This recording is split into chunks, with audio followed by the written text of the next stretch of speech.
ரொம்ப வெயில் தானா, 2 குழந்தைங்க பாவம் வர வெயில்ல இறந்துட்டாங்க. மரம் இல்லாதனால தான் இந்த அளவுக்கு கொஞ்சம் ரொம்ப வெப்பம் அதிகமா இருக்கு. அங்கங்க மரம் வளங்க. தண்ணி போகிறதுக்கு வழி இல்லை, தண்ணி நிற்கிறதுக்கு சேமிக்கிறதுக்கு வழி இல்லை.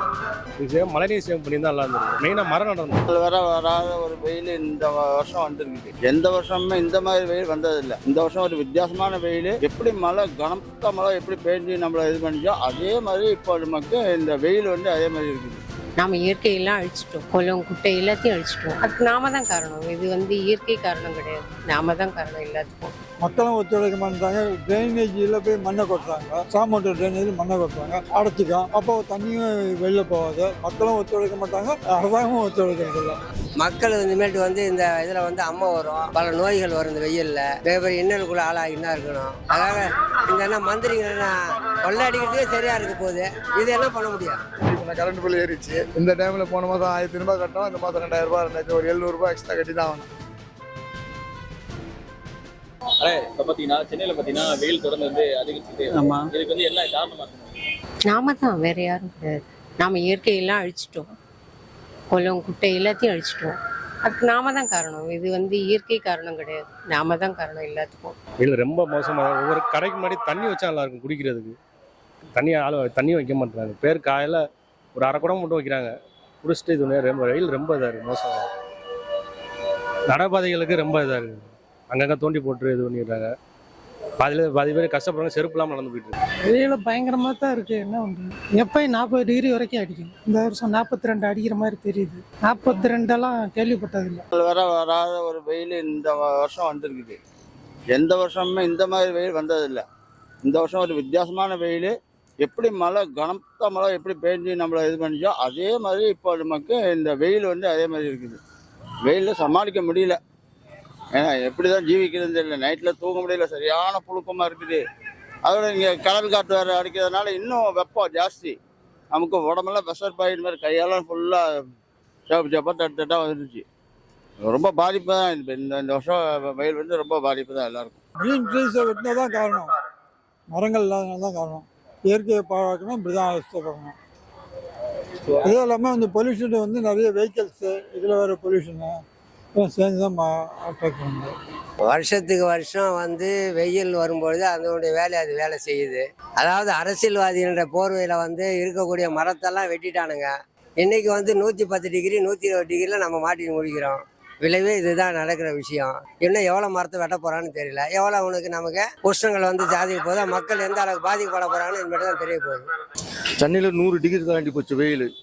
இதில் இப்போது நம்ம இருக்கிறது கடலோர பகுதி. இந்த கடல் இருக்கிறதுனால நம்மளுக்கு இந்த காற்று வசதி. இப்போ உங்களுக்கு எவ்வளோ காற்று எப்படி இருக்கு, நம்மளுக்கு வெயில் தெரியல. இந்த தண்ணி இருக்கிற வரைக்கும் இந்த இடத்துக்கு வெயில் தெரியாது. ஒரு 10 கிலோமீட்டர் போயிடுச்சுன்னா ஃபுல்லாக மலை பிரதேசம் மாதிரி போகுது. அங்கெல்லாம் வெயில் அதிகமாக இருக்கும். இப்போ லேடிஸ் நாம் தாங்கிறோம். லேடிஸோ ஒரு குழந்தை போய்ட்டு பர்ச்சேஸ் பண்ணனா ஈவினிங் மேலே தான் போய் பர்ச்சேஸ் பண்ணுறாங்க. வீட்டை விட்டு வெளியே வர மாட்டாங்க. ஈவினிங் ஒரு 4 மணி 5 மணி மேலே பீச்சுக்கு வர்றவங்களாம் அந்த டைமில் தான் வராங்க. இப்போ காலையில் டைமில் வர்றது காலையில் 8 மணிக்கு வெயில் ஸ்டார்ட் ஆகிப்போம். அதில் வயசானவங்களாம் இப்போ வெளியே வந்தாங்கன்னா சான்ஸே இல்லை. பார்த்தது இல்லையா, வெயில் அவ்வளோதான். வண்டி ஓட்ட முடியாமல் உட்காந்து வெயிலில் உட்காந்து யாரும் வீட்டில் வெளியே வர மாட்டாங்க. நாங்கள் 11 மணி இங்கே தான் இருக்கிறோம். ஒரு சவாரிலாம் ஈவினிங் 6 மணி வெயில் போனால் தான். இப்போதைக்கு சவாரி எதுவும் இல்லை. 7 மணிலேருந்து நைட்டு 2 மணிக்கு சும்மா தான் இருக்கிறோம். வெயிலால் யார் மக்கள் வெளியே வர மாட்டாங்க. வெயில் அதிகமாக தான் இருக்குது இந்த வருஷம். பார்த்தீங்கன்னா 24 மணி நேரம் வெயில் அடிக்குது. வீட்டுக்குள்ளே தான் இருப்போம். ஃபேனு ஏசிலாம் ஓடும். இதுக்கு இந்த கரண்ட் பில்லாம் ஏறும். அந்த மாதிரி சூழ்நிலைலாம் எப்படி பார்த்துருக்கோம்? அதுக்கெல்லாம் என்ன காரணம்னா அதிகமான மரம்லாம் வளர்க்கணும், நிறைய மரம் வளர்க்கணும். அங்கங்கே வளர்க்கலைனாலும் பரவாயில்ல, இருக்கிற மரத்தை வெட்டினே இருக்கு. அங்கங்கே மெட்ரோ இது அந்த ஒரு ஸ்கீமுக்கு கொண்டு வராங்க. கேட்டால் மக்களுக்கு நல்லதாக சொல்கிறாங்க, அதுவும் பார்க்க வேண்டியதாகுது. ஆனால் மரத்தை அதெல்லாம் வெட்டாமல் கொஞ்சம் பண்ணால் நல்லாயிருக்கும். அதனால் பார்த்திங்கன்னா எங்கள் திருவினா மரம் இல்லாதனால தான் இந்த அளவுக்கு கொஞ்சம் ரொம்ப வெப்பம் அதிகமாக இருக்குது. அங்கங்கே மரம் வளங்க. கூட 2000 ரூபாய்க்கு மேலே வருது சாதாரண வீட்டுக்கு. இதுக்கெல்லாம் கவர்மெண்ட்ல என்ன மாதிரி நடவடிக்கை எடுக்கணும். அவங்க எடுக்க மாட்டாங்க. அவங்க பெரிய பெரிய ஆளுகளுக்கு நல்லா இது பண்ணுறாங்க. சம்சாரி கஷ்டப்படுறவங்களுக்கு இது பண்ண மாட்டாங்க. இல்லை மெயின் அந்த மெட்ரோ வேலை பார்க்குறவங்களாம் செருப்பு இல்லாமல் எப்படி வேலை பார்க்குறாங்க, கஷ்டமாக இருக்குது. அதுக்கு தகுந்த வருமானமும் சரியா சில பேருக்கு இருக்க மாட்டேங்குது. புழுக்கத்தில் குழந்தைங்களும் அவஸ்தைப்படுறாங்க. இது என்ன சொல்றது, எதுவும் சொல்ற மாதிரி எதுவும் இல்லை. நாம தான் எல்லாத்துக்கும் காரணம், வேற யாரும் கிடையாது. கடவுளோ இல்லை இயற்கையோ ஒன்றும் கிடையாது. நம்ம பழைய நிலைமைக்கு வந்தால் தான் இதோட சீற்றம் குறையும். அங்கங்கே மரம் நட்டு, இப்போ விவேக் சார் சொன்னார் இல்லையா, 1,00,000 மரத்துக்கு மேலே நடணும்னு. அதே மாதிரி இந்த ஒர்க்கெல்லாம் முடித்த உடனே ஓரமாக கொஞ்சம் கொஞ்சம் நடுவில் சின்ன சின்ன சின்ன மரமாக நட்டால் கூட அதில் வர ஆக்சிஜன் கூட போகும், கொஞ்சம் குறையும். அதே மாதிரி போரிங் வாட்டர் அதெல்லாம் இன்னும் கொஞ்சம் நாளில் வற்றி போய்ட்டுன்றாங்க.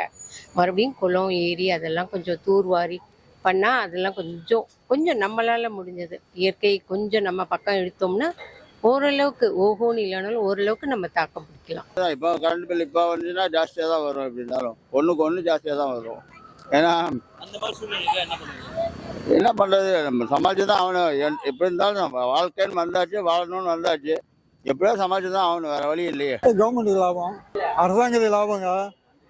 ஆமாம் ஆமாம், வெயில் ஏசியும் ஃபேனை ஒன்று என்ன ஆகும்.